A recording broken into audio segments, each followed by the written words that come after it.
G'day guys. Okay, so in this video I'm going to talk about something that's in one of the books I'm reading at the moment that is actually really starting to get under my skin.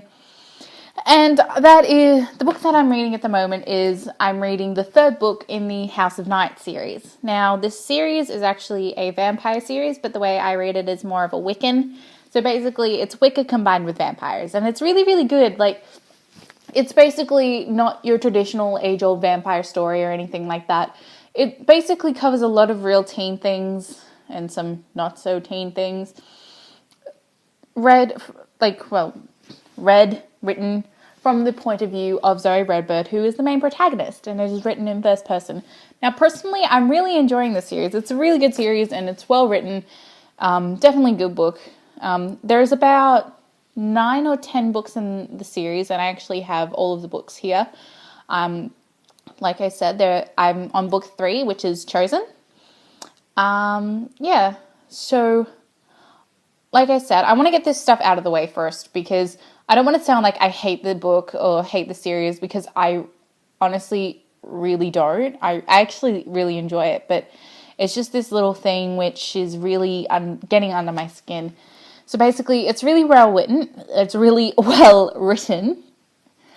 And, I think that's a little bit of a thing about, writing books is, particularly a book series is, putting things in there that basically force the reader to want to read more and not just throw the book out the window when they don't, have it all boring. You know what I mean? Like, there isn't really a lot of boring things in this series at all. It's very action-packed, but at the same time, there are some dull moments, but there's nothing that's really, really boring. Okay, so I just need to say this before I get going. There is a spoiler alert. So if you haven't read any of the books in this series, or you're only on the first one, please keep that in mind. I'm not really doing any really big major spoilers. Well, kind of. But it's nothing really, really, really big to do with, the overall massive... I am not revealing the really big spoilers here. I'm just... the little spoilers which are going to make you as frustrated as me. Okay. Let's get into it, shall we? Okay, so to sum this up, basically, the main character, Zoe... So, if you watch Pretty Little Liars, you might understand what I'm about to say. Oh my god, girl, really? So, if you don't understand why, effectively, Zoe is involved in a very serious love triangle-ish shape. I say triangle-ish because there are 3 guys involved. Yeah. Let me explain. So, in the first book, we are introduced to Heath and Eric. So, Heath is Zoe's ex-boyfriend, who is a human. And Zoe accidentally ends up drinking his blood, by no fault of her own, more like Heath's fault, and ends up accidentally imprinting him. Basically, imprint is kind of like a connection from vampire to human vessel of food, effectively. That's the best way I can describe it in the most simple terms ever. So that happens accidentally after she's been changed to a fledgling. Now, a fledgling is different from a full adult vampire. There is a 4-year period, and with that, they're at the House of Night, which is basically like a boarding school for vampires. Well, vampire fledglings. It's a 4-year program. There is 3rd former, 4th former, 5th former, and 6th former. If you make it past 6th former, basically you get to an adult vamp stage, if you live. So, basically, Heath and Zoe's Beck's friend, end up trying to break her out.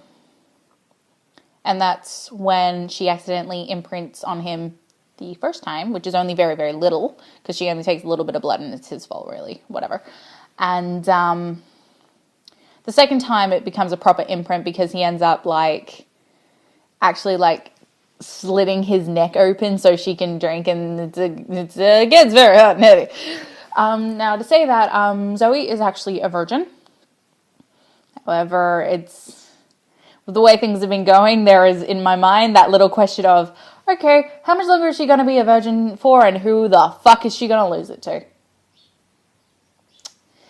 And then, nearing the end of book 1, we are introduced to Eric, who, well, we actually introduced him earlier, but in a different setting. Eric is a 5th former. Zoe is a 1st former, third former. So she's 16, he's 19.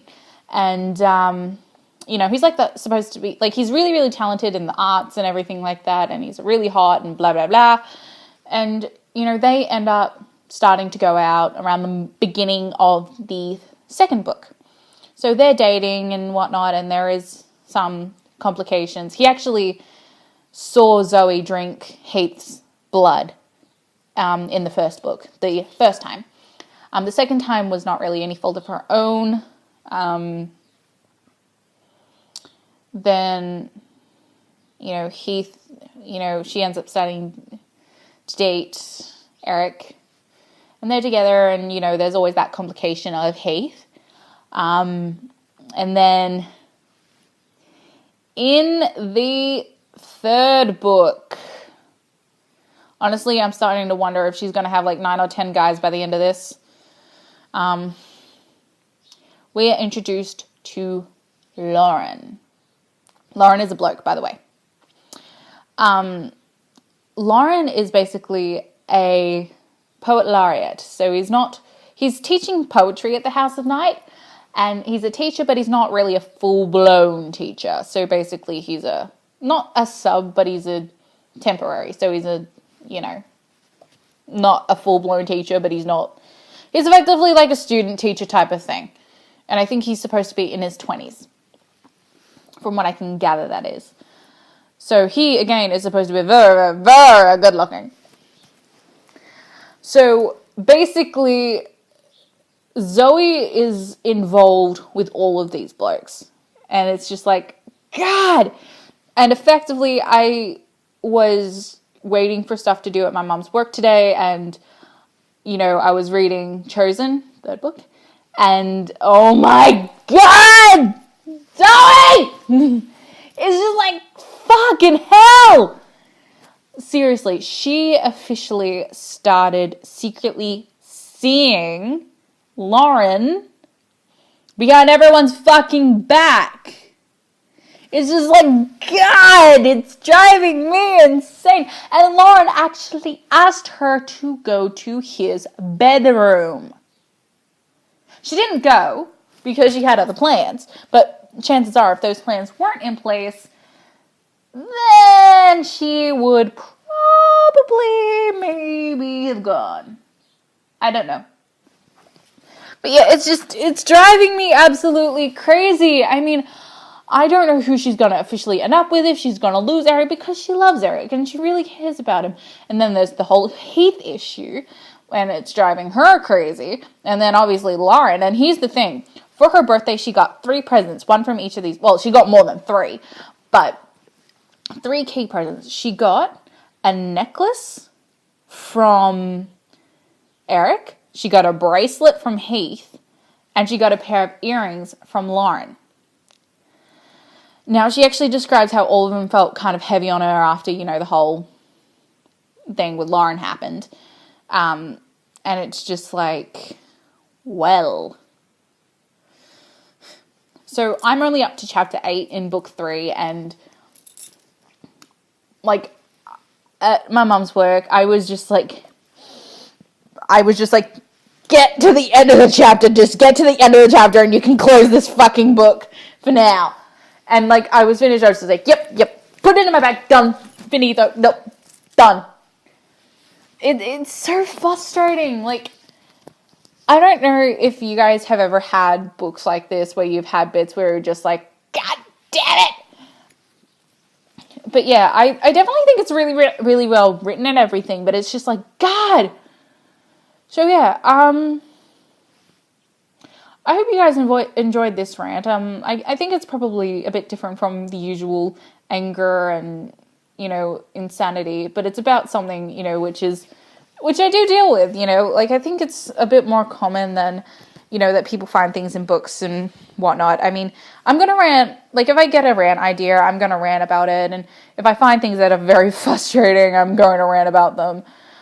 So, if you've got any ideas for any other type of videos you would like to see, please leave me a comment down below, and I will do my best to, see if I can do it. I'm not going to make any unrealistic promises, but I'm definitely turning this into a majority of a rant channel, so stay tuned to my next video, guys. I'll see you guys later. Take care.